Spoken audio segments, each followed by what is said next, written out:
সাদমান সাকিব তাকে আমি ভুল করছি তার বক্তব্য পেশ করেছে। আমার সামনে উপস্থিত রয়েছে ফুলটুসি আপুরা, আপনি এবং আমার ভাইরা উপস্থিত রয়েছেন, সকলের প্রতি সাদা সম্ভাষণ জানিয়ে আমি আমার বক্তব্য শুরু করছি। মাননীয় স্পিকার, আমি আমার দলের দ্বিতীয় বক্তা হিসেবে কি বলি আর না বলি আপনি তো শুনেই হলেন অবাক। বিষয়টা যদি আরো খুলে বলি, আপনি আপনার বউকেও দিতে পারেন তালাক। আসলে মেয়েরা অনেক চালাক। এই সমসাময়িক সমস্যা যখন যুগ যুগ ধরে ডুয়েটের বুকে চলে আসছে, তখনই আজকের এই বিতর্কের টপিক হয়ে দাঁড়িয়েছে মেয়েরা বেশি বুদ্ধিমান, কারণ তারা ছেলেদের দিয়ে হোমওয়ার্কও করায়, প্রেমও করায়, আবার দিন শেষে বলে তুই আমার ভাই।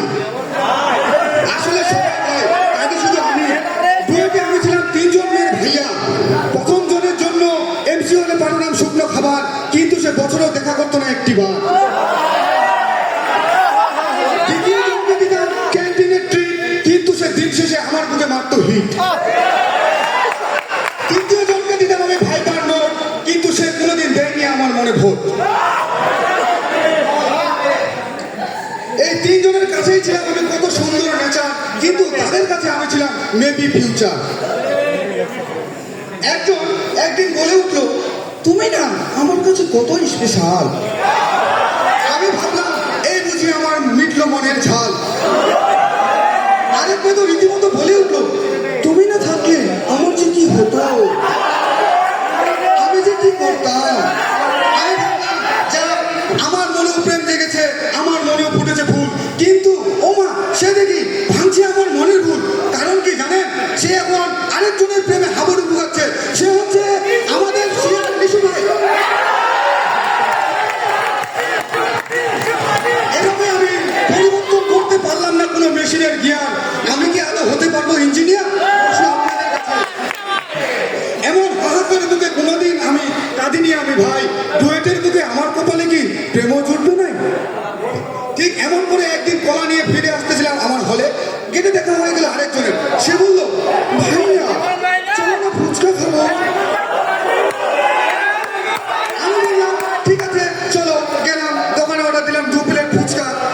ও মা, ভাই রে ভাই, নেকামির কি গুণ, ওটা তোর মুখ নয় যেটা গুদাউন।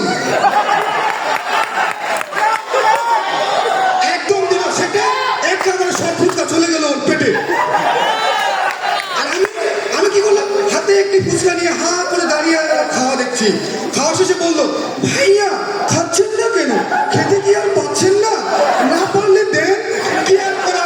আমি দিয়ে দিলাম হাতের ফুচকা সহ ওনাকে। কারণ কি জানে, আমি যে তার স্বাদের ভাইয়া। এভাবেই ভাইয়া ভাইয়া করে আমার পকেট হয়ে গেল ছাইয়া ছাইয়া।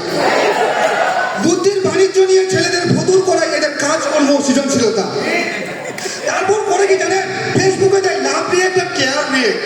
ভালো কথা, ফেসবুকে লাভ আর কেয়ার নিয়ে একটা দিবি, তাহলে স্টোরিতে যে 5টা লাভ দিয়ে দিস কেন বোন? এই 5টা দেওয়ার মানে কি? এই 5টা দেওয়ার মানে আমি চিন্তা করতে করতে একদিন হয়ে গেলাম মানসিক রোগী। পরে আমি ডুয়েট মেডিকেলে আসা দেখি শুধু আমি নয়, আমার মতো 4th ইয়ারে সবাই মানসিক রোগী।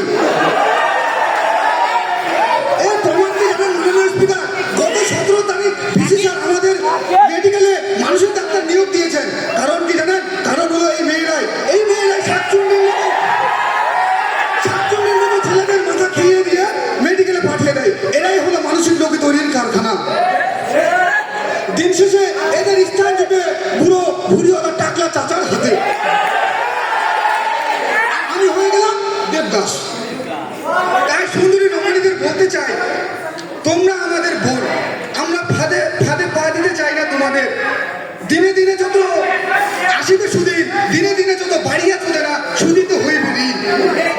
তাই তোমাদের বলতে চাই, বালিকা তোমার প্রেমের পত্র দিও না এমন জনকে, যে ফুলে ফুলে উড়ে মধুপান করে অবশেষে ভাঙে মনকে।